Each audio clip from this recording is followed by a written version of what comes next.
Hello there, my name's Card. I'm a long-time progressive community organiser and activist. And today, I just want to briefly talk about a relatively obscure reactionary dog whistle that's been around for a few years now, as well as what it really means and who's using it. For those who might not know, in politics, a dog whistle is a word, a phrase, or a symbol which seems perfectly innocent and innocuous to most people, but which really communicates a more sinister hidden message to those in the know. There will also be a playlist of videos of mine, linked at the top of the description, which goes into detail about all sorts of reactionary dog whistles and how to spot them. Today specifically, I wanted to talk about the word Sneed, what it is, what it means, and how it's become a contemporary reactionary meme and signal, particularly in online spaces.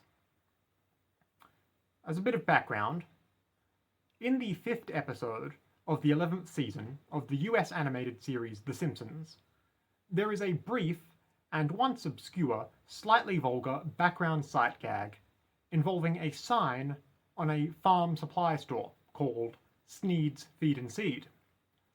Around 2017, invoking the name Sneed became something of a popular joke all across the image board website 4chan. And this soon spread as the meme took to other sites like Reddit, Twitter, and Facebook. It was just a bit of reference humour to this middling 1999 episode of The Simpsons that hinges on potential readers recognising it as such and understanding the reference. Image board users have gone so far as to produce countless image macros referencing this scene, edited stills from the episode to make all sorts of new content with it, and there have even been dozens and dozens of surprisingly high quality original songs and music videos produced solely about this one joke in the background of a Simpsons episode. It should also be noted that typically the actual content of the original Simpsons joke itself isn't really the thing being invoked here. They're just making a one-word reference to it, where the novel humour lies in making and receiving the reference. But soon, both performatively disliking people posting the name Sneed, as well as just explaining the original gag, became image board memes in their own right. As one common Sneed-related copypaster explains, the sign is a subtle joke. The shop is called Sneed's Feed and Seed, where feed and seed both end in the sound eed, thus rhyming with the name of the owner, Sneed. The sign says that the shop was formerly Chuck's, implying that the two words beginning with F and S would have ended with uck, rhyming with Chuck. So, when Chuck owned the shop, it would have been called Chuck's Fuckin' Suck. On 4chan, simply commenting the word Sneed eventually became a way to disrespectfully dismiss other commenters the Sneed poster disagreed with. And given the spillover between regular 4chan users and the trolls of the online hard right wing, posting Sneed in this dismissive fashion soon became a very popular meme amongst online reactionaries on lots of different websites.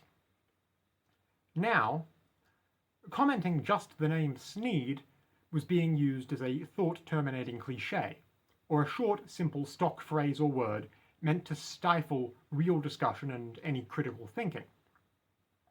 It's essentially a word the alt-right will spam at you in order to be annoying and also drown out legitimate comments. But when they do this, on a public platform like YouTube for instance, it's also understood among reactionaries generally to be a signal to one another that all the people commenting Sneed are on board with and familiar with all these obtuse 4chan terms. Therefore, you can generally infer that anywhere with a high concentration of people posting Sneed is likely an alt-right safe space, if you will. Sneed has, in its own way, become an archetypical dog whistle, just perhaps not a particularly subtle or unobtrusive one. So, If you ever happen to see people online mindlessly commenting the word Sneed, all apropos of nothing, now you know the simple reason why. As with any dog whistle or obtuse reactionary internet term, it does help to be able to spot these sorts of things, so you can suss out the situation properly and figure out whether or not someone might be trying to sneakily post alt-right adjacent content. And you can only figure the situation out properly if you know what these sorts of terms and bits of iconography mean. So, for the sake of keeping online spaces free of potential troublemakers and people with less than good intentions, it never hurts to be able to recognize these sorts of things. That's all I have to say today. I hope it helps. Once again, my name's Card. If you might want to hear more from me, especially more about emerging or obscure internet dog whistles and how to spot them, feel free to subscribe to this YouTube page, or just take a look at my other videos. Either way, goodbye for now, and have a lovely day.